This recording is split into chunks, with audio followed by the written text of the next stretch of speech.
부제는 이겁니다. 우리가 진도준처럼 1조를 벌려면 이 1조를 벌려면 어떤 사실을 알아야 될까?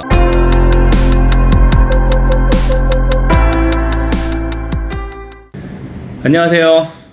이번 시간에 우리가 돈을 더 잘 모으기 위해서, 재테크를 더 잘하기 위해서 어떤 것을 좀 알아야 될까요? 반드시 알아야 할 이야기를 해볼까 합니다. 우리가 살아가고 있는 이 사회는 자본주의 사회인데요. 그럼 자본주의 사회에서 본질은 무엇일까요? 자본주의의 본질은 돈일까요? 아니면 우리가 배운 대로 토지, 노동, 자본일까요? 유명한 경제학자 분들이 말씀하셨으니까 그 내용은 다 맞겠죠. 하지만 오늘은 제가 가지고 있는 생각을 한번 이야기해보고자 드라마를 하나 가지고 왔습니다. 최근 엄청나게 인기를 끈 드라마였죠. 재벌집 막내 아들. 저도 굉장히 재밌게 봤는데요. 제가 봤던 드라마 중에 올인 다음으로 엄청나게 정말 재밌게 봤어요. 그때 대학생 시절이었는데 이게 너무 재밌었어요. 너무 재밌었고 벌써 20년 전 이야기니까 너무 오래된 이야기인데, 여튼 오늘 재벌집 막내 아들을 보고 들었던 저희 생각이 있어서 공유를 해드리고자 합니다. 일단 재벌집 막내 아들은 정말 역대급 시청률이었죠. 저는 보지는 않았지만 부부의 세계가 최고 시청률이 28.4%였더라고요. 근데 재벌집 막내 아들이 26.9%. 마무리만 좀 좋았으면 엄청난 시청률을 좀 기록하지 않았을까 조금 아쉽긴 한데, 그리고 또 하나 놀랄만한 사실은 TMI지만 진양철 회장을 연기한 이성민 씨와 진양기 부회장, 진동기 부회장을 연기한 윤재훈 씨, 이성민 씨 각각 나이 차이가 얼마 안 나요. 실제로는 2년 차, 3년 차, 5년 차. 그러니까 아버지와 아들 사이인데 5년 차밖에 안 나더라고요. 엄청난 충격이었습니다.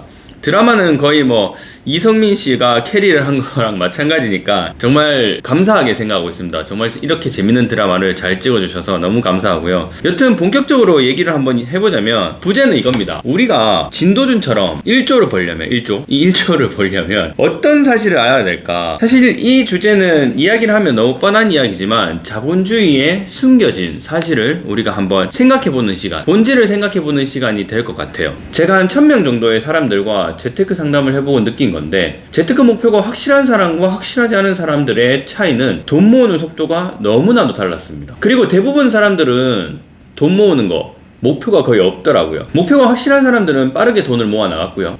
확실하지 않고 그냥 관심만 있는 사람들은 그냥 오늘 고생했으니까 나에게 선물을 줘야지, 그리고 오늘은 내 생일이니까 뭘 해야지, 나도 이제 일을 하는데 차 정도는 사줘야지, 차 없으면 불편하고 시간이 많이 걸리니까, 이동 시간이.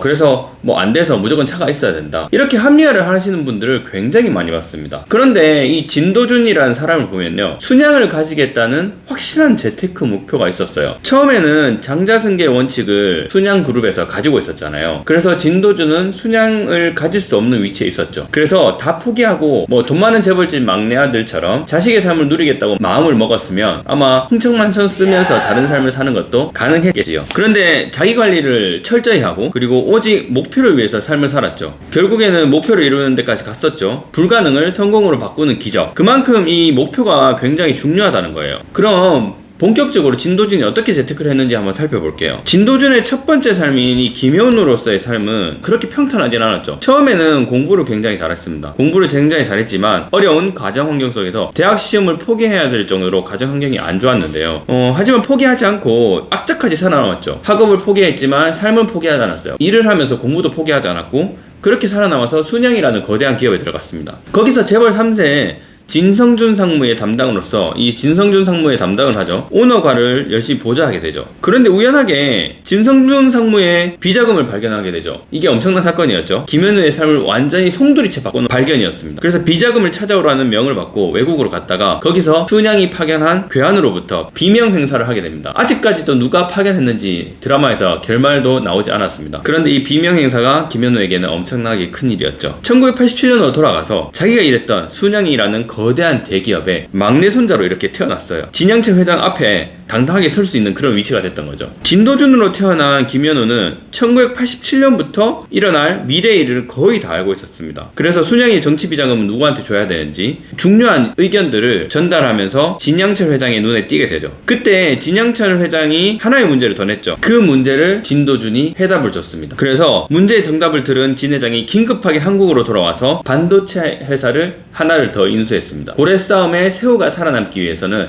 새우의 몸집이 커져야 된다라는 사실을 알려주고 진양철 회장은 그대로 그 사실을 받아들여서 바로 행동에 착수를 했습니다. 바로 반도체 회사를 하나를 인수한 건데요. 이 문제를 풀어내고 진양철 회장에게 없는 가치를 하나 더 제안하죠. 그게 바로 서울대학교 법대 수석 입학이었습니다. 그리고는 선물을 하나 받게 되는데 선물을 선택할 때 진도준이 이런 말을 합니다. 분당 땅을 주세요. 근데 진양철 회장이 이런 말을 하죠. 그거는 그 옛날에 옹기나 짓던 그 별 볼 일 없는 땅 아닌가.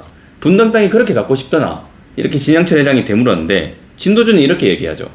제가 그 돈을 쓸 만큼 어른이 되면 화폐 가치는 떨어지잖아요. 땅으로 주세요. 이렇게 얘기를 합니다. 사실 이게 너무나 당연한 이야기잖아요. 그래서 진도준은 결국에는 진양철 회장에게 제안한 서울대 수석 입학, 그것도 법대에 수석 입학을 하고 진양철 회장으로부터 선물을 다 받아내죠. 그렇다면 여기서 질문을 좀 드릴게요.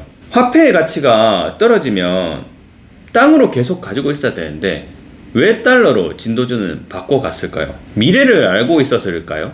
저도 보는 내내 미래를 알고 있어서라고 생각을 했습니다. 하지만 조금만 더 생각을 해볼게요. 진도준은 분당 땅을 판 돈으로 240억이라는 돈이 생깁니다. 이 돈을 가지고 영화 타이타닉에 투자를 하고요. 그리고 아마존에 투자를 하죠. 그러면서 엄청난 성과를 냅니다. 이 돈을 다시 미국 연어 주식으로 분할 투자를 했습니다. 그리고 이 돈을 매각한 돈으로 뭐 중간 과정이 여러 과정이 있었지만 결국에는 새서울타운 개발지구 DMC 개발 산업에 뛰어들죠. 이렇게 여러 단계의 투자를 하면서 대단히 부지런한 움직임을 보여줬습니다. 그럼 여기서 우리가 생각해볼 포인트는 이겁니다. 돈으로 벤츠 자동차를 살 수 있죠. 당연한 이야기를 했죠. 그럼 이건 어떤가요? BMW로 벤츠를 살 수 있나요? 아니, 정확하게 말하자면 바꾸는 개념이 되겠죠. 어떤가요? 조건이 맞다면 가능한 이야기라고 생각이 됩니다. 사람은 하나를 계속 타면 지겨워하고 다른 거를 가지고 싶어하는 욕망이 생기잖아요. 자본주의 사회에서 가장 중요한 것은 돈인데 이 돈의 사전적인 의미를 찾아보면 이렇게 물건이라고 나옵니다. 사물의 가치를 나타내고 상품의 교환을 매개하고 재산 축적의 대상으로 사용하는 물건. 돈을 물건이라고 생각하는 사람이 있을까요? 예전에 친구들한테 이런 소리를 했다가 말도 안 되는 소리라고 핀잔을 들었던 기억이 납니다.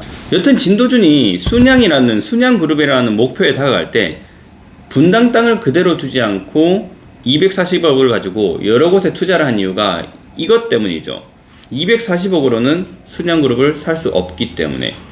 그래서 부단히 노력을 해서 이 부동호를 맞추는 게임을 했던 겁니다.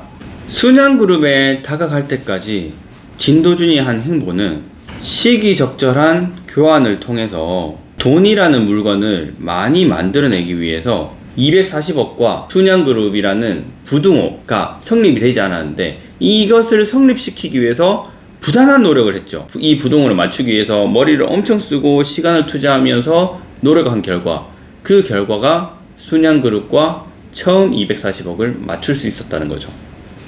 우리가 진도준처럼 부자가 되려면 이것을 알고 있어야 될 것 같습니다. 부자나 그리고 아니면 아주 많은 사람들의 마음을 읽어내서 아니면 욕망을 읽어내서 그들이 가지고 있지 않은 가치를 우리가 주고 제공해주고 이것을 돈으로 바꾸는 능력, 이것이 있어야 되는 거죠. 진도준이 할아버지에게 처음 제안했던 것처럼요. 그리고 시기적절하게 물건과 돈을 비교해서 어떤 것이 더 무거운지 정말 저울질을 잘 해가지고 시기적절하게 물건을 교환할 수 있는 능력. 그리고 이건 정말 중요한 건데 노력을 아주 계속하는 겁니다. 노력을 계속해서 어떠한 운이 나에게 올 수 있도록 많이 만드는 능력이 꼭 필요하다는 거죠. 이건 제가 지금 사업을 하면서 느끼는 건데요. 운이 좋아서 인생에 3번의 기회가 온다고 하잖아요. 그렇다고 할 때 우리가 1만 번에 도전을 해서 1만 번 동안 계속 실패를 해서 1만 번째 운이 오는 것과 한 번의 도전만에 운이 찾아오는 것, 어떤 것이 좋을까요? 저는 지금은 되게 힘듭니다.